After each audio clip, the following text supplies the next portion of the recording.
The first time I changed my Wi-Fi name to HOA president is a crook. I figured the worst that could happen was another one of those $150 fines Brenda Kowalski loved to drop in my mailbox, or maybe a letter scolding me about my unauthorized wind chimes. Boy, was I wrong. Not just wrong, dead wrong. Within an hour, she was pounding on my door, cheeks so red I thought she might combust, demanding I change it immediately. By lunchtime, she called 911 and reported me for cyberbullying.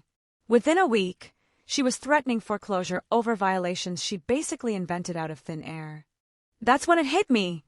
Normal people don't call the cops over Wi-Fi names. They don't threaten to steal your house over garden decorations. Brenda, she was hiding something, and my little Wi-Fi joke was about to blow her whole scheme wide open. So let me ask you, if you knew a Wi-Fi name could shake up your entire street, what would you pick? Seriously, drop your wildest ideas in your city below. I read every single one. My name's Marcus Chen, and just 3 months ago, I thought HOA nightmares were stuff you read on Reddit, you know, stories about people measuring fences with a telescope or calling the city because of dandelions. I was 34, freshly divorced, just bought my first house in Saguaro Springs, a sleepy Phoenix suburb where, honestly, the biggest drama was supposed to be about Christmas lights left up till Valentine's. My moving boxes echoed in the empty house for weeks, and I swear that cardboard dust made me sneeze like I was allergic to my own fresh start. Still, after 2 months on my buddy's couch, even a quiet house felt like heaven. Saguaro Springs looked perfect on paper. 847 homes, built back when people still thought HOAs meant helping neighbors, not funding someone's power trip. Dues were $150 a month for landscaping, pool maintenance, and neighborhood security, whatever that was.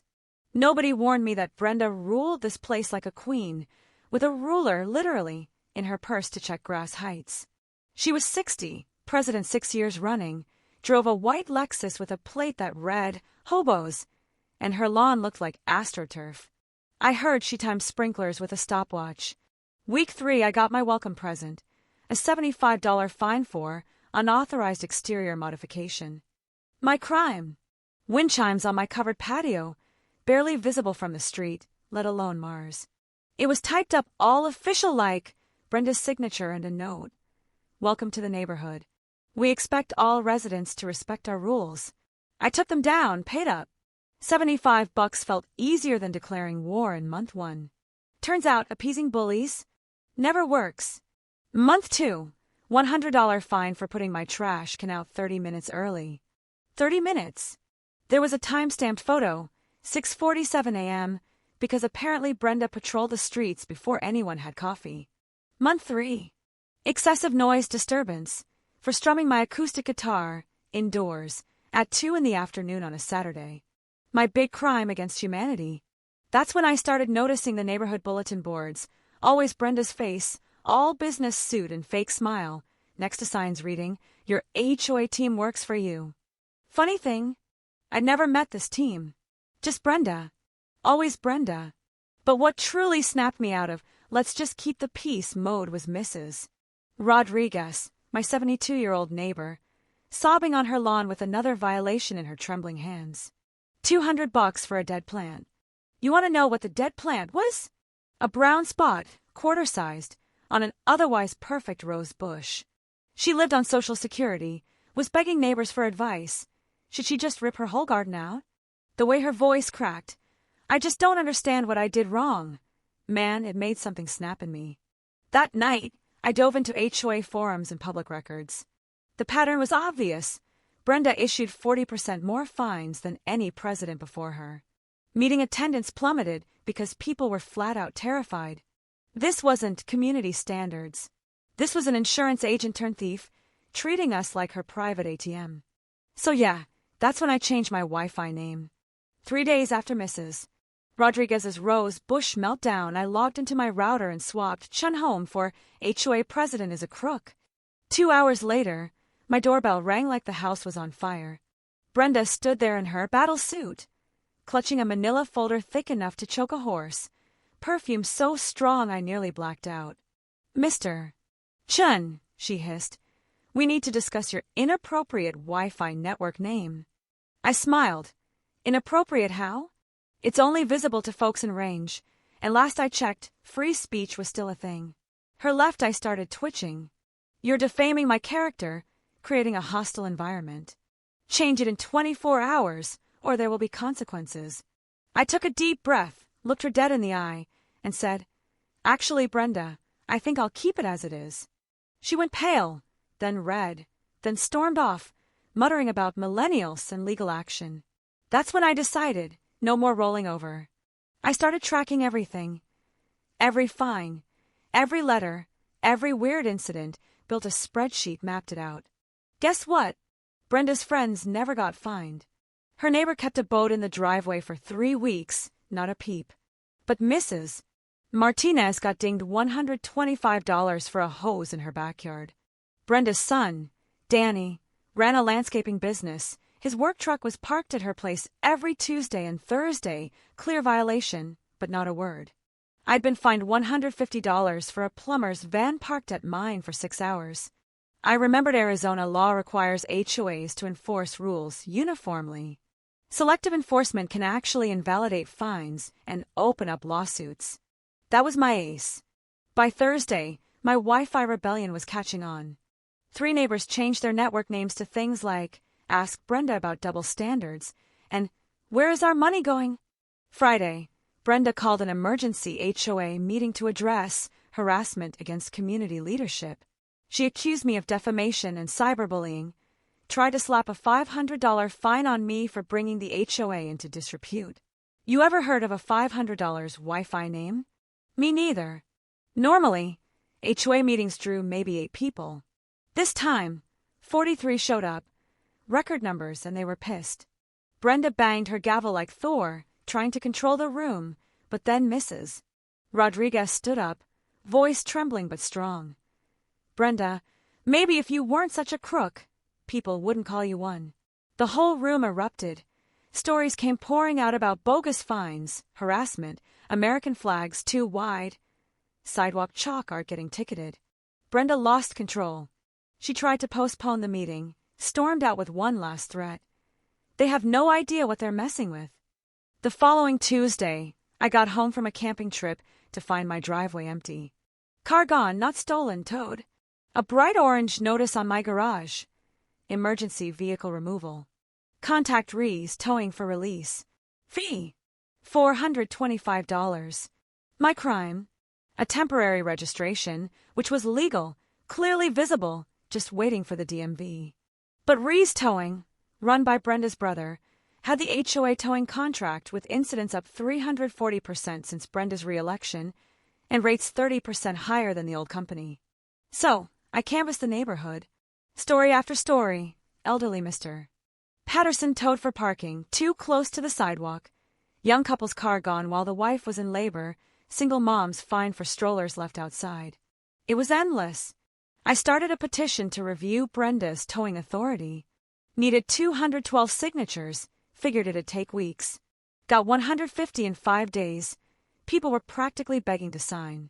Retired teacher Linda Morrison started making copies. Marine vet Steve Bradley canvassed the streets. Brenda responded with her own petition. Stop harassment of volunteer board members. Painted me as a disgruntled divorced man targeting strong women. Then, a twist. An anonymous envelope arrived, full of invoices showing the HOA paying Brenda's insurance company for property management consulting, the same services our management company already provided. With a shaky handwritten note, check the books. She's been double billing for 3 years. I was still debating what to do when Brenda called the cops on me for harassment. The officers, to their credit, took one look at my documentation, photos, spreadsheets, proof of selective enforcement, and suggested I file a complaint with the state. Brenda, meanwhile, had a meltdown right there on my porch, protesting her innocence so hard it made her look guiltier. Her hands trembled, her voice shot up about 3 octaves. Honestly, it was better than cable TV. I filed the complaint with the Arizona Department of Real Estate, sent in every scrap of evidence I had, and within days, they'd frozen the HOA accounts and sent in an investigator. Sandra Williams, no nonsense, briefcase in hand, who looked like she'd rather be solving financial crimes than doing anything else. She laid out the findings on my kitchen table. 3 bank accounts instead of 1, $47,000 in landscaping, special projects, mostly paid to Brenda's shell company, $23,000 to Ree's Towing for security consultation, and nearly $90,000 in insurance premiums to Brenda's own business. Grand total, over $150,000 siphoned away. Federal territory, Sandra explained. This is felony embezzlement, RICO, and wire fraud. I mean, my Wi-Fi joke had triggered a federal investigation. News spread fast. Residents packed the next community meeting. People were furious. Attorney Jennifer Walsh offered to take the case pro bono and outlined a plan: criminal prosecution, civil recovery, and governance reform. Janet Morrison, terrified for years, volunteered to head the evidence team. Steve Bradley sorted the paper trail. Linda set up private communication channels. We had a real community movement. Then, another twist, Brenda's own son, Danny, showed up at my door. He couldn't sleep, confessed to submitting fake invoices under pressure, afraid she'd ruin his business if he said no. His receipts, actual versus billed, sealed the deal. We coordinated with the media, lined up the Attorney General, prepared for the big showdown. Brenda, cornered, tried to launch a last-ditch PR campaign, glossy flyers, crisis management firms, even a website about how I was a bitter, sexist man destroying strong women. She left anonymous voicemails, cracked my windshield, distributed threatening letters.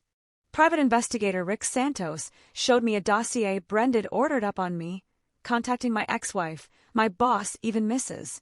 Rodriguez, who called to tell me Brenda offered her $500 to lie about me. That was the final straw. Witness tampering, a federal crime.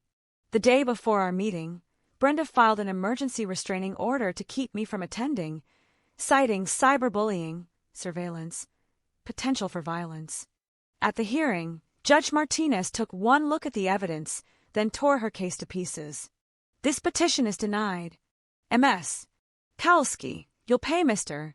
Chen's attorney fees for this frivolous action. Brenda's meltdown outside the courthouse was caught by the Channel 12 news crew. Her screaming rant went viral before dinner. By 6 p.m., the entire city was watching. That night, nearly 500 neighbors packed the community center, overflow crowd out the doors, local news vans everywhere. I stood up, laid out the story, my Wi-Fi joke, the retaliation, the investigation, the proof. Sandra presented the evidence. $152,000 stolen, 3 bank accounts, shell companies, the whole rotten scheme. Jennifer Walsh announced the charges: embezzlement, racketeering, wire fraud, and witness tampering. The place erupted. But the knockout punch? Mrs. Rodriguez, little old Mrs. Rodriguez, walked to the front, trembling but fierce. Yesterday you offered me $500 to lie about Marcus. That's when you stopped being just a thief and became something truly evil. The silence was absolute. Then Arizona's Attorney General, flanked by 2 agents, stepped forward. Brenda Kowalski, you're under arrest for felony embezzlement, racketeering, and wire fraud. The click of handcuffs in that silent room. Music. Brenda's empire collapsed overnight.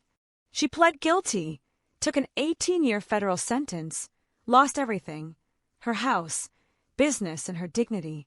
We recovered $265,000, built a playground with the funds, hired a legitimate landscaping company, cut dues by a third, and made our HOA a state model for transparency.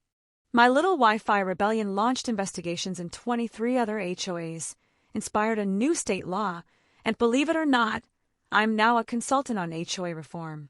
You want to know what my Wi-Fi name is now? Community Strong 2024. The local coffee shop sells an HOA Hero Latte.